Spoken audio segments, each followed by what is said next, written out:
we had talked about before the neural correlates of consciousness and how it relates to subjective experience, measurements of consciousness, and how mind versus matter integrate holistically, and difference between how a physicalist would see that, a mere rational observation of the world and yourself within it, and your relationship to other, and also panpsychism and how it relates to the consciousness field, and philosophically what that means for the monistic versus dualistic viewpoint in the world. And so today what I was going to talk about is how time and consciousness mediate together to create the self that we always hear about, the ego, that kind of thing. And so the self is a construct, and so to look at selfhood,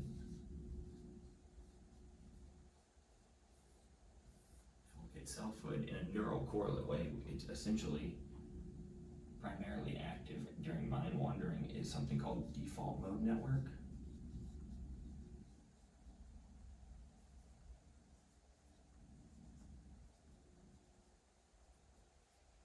Which allows inter-brain communication, essentially.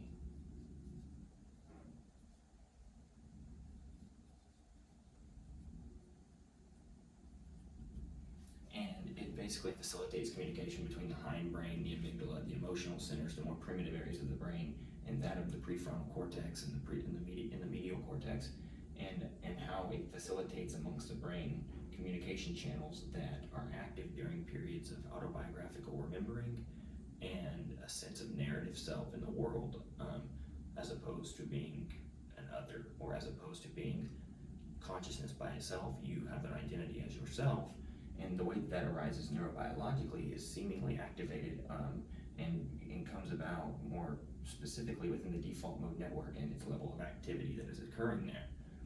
And so you develop the default mode network facilitates exchange of information between different areas of the brain. Eventually, it does lead to autobiographical memory,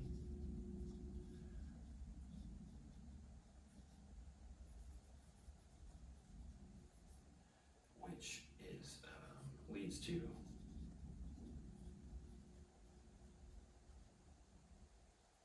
mind wandering. And so without memory, you can't have a situation where your mind would wander back in time, where you would fret, or where you would really solidify your sense of self beyond anybody else besides yourself. Mind wandering is a byproduct of an active default mode network that's overly identified with self and with thought, and also overly attached to the autobiography of yourself, so much so that the mind continually wanders and becomes identified. So self becomes identified essentially with mind wandering. So when you think of you think of, well, when I was 13, I went here. When I was 18, I graduated here. And then as I progressed up Maslow's pyramid of demands and got to actualization, that's me. And so that process is mediated and facilitated by the default mode network. It facilitates inter-brain communication, memory, and then mind wandering is a product of over-identification with this memory in a way that yourself becomes overly separated from other. And the purpose of mentioning this is to show how this relates to the conscious field and the conscious observer. And so if you have selfhood and you have a memory and you have memory, that becomes your identity that separates you from the rest of the world and the rest of organisms that surround you. And so you tell your own story and start to lose familiarity with that around you, the others. And as one does that, neurobiologically that's activated there. And what we see is an over-identification with self, and sometimes an over-identification with self will turn into an ego, or, I mean, everybody probably has an ego, but it'll turn into an ego, which will become rigid.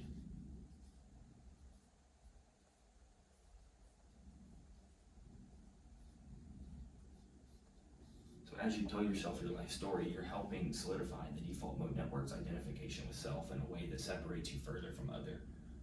And you become more of, I'm fighting this by myself, I'm not, and that's a byproduct of trauma, a byproduct of experiential time spent on earth, how you've had interpersonal reactions, your upbringing, all of that formulates the way that you think of yourself and identify with your memory to come up with an identity or an ego.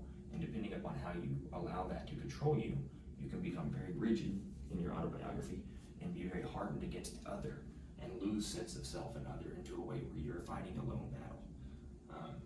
And selfhood becomes something of a construct psychologically more so than a fact.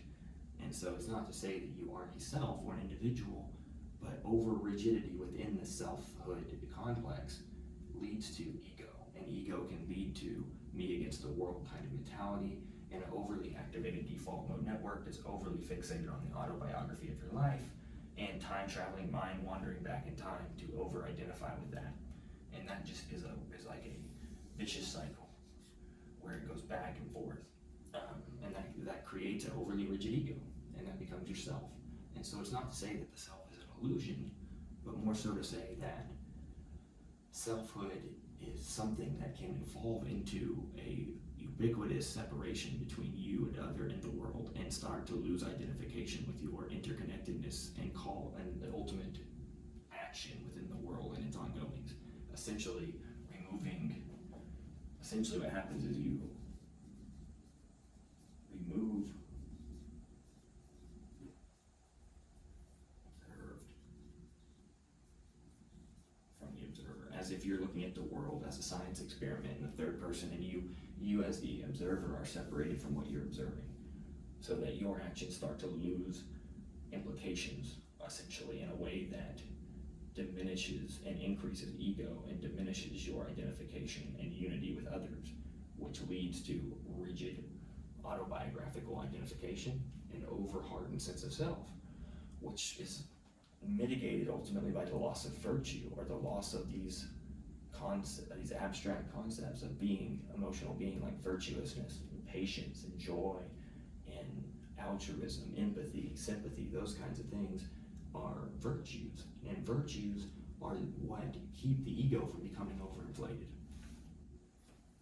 And this occurs as we develop an overhardened ego. We begin to ultimately separate the observed from the observer, as if we are looking through a microscope at the slide of the world, and what we do when we look into that microscope doesn't actually change what we're looking at. That's an overly hardened sense of individualization that causes a disidentification with other at the most fundamental level.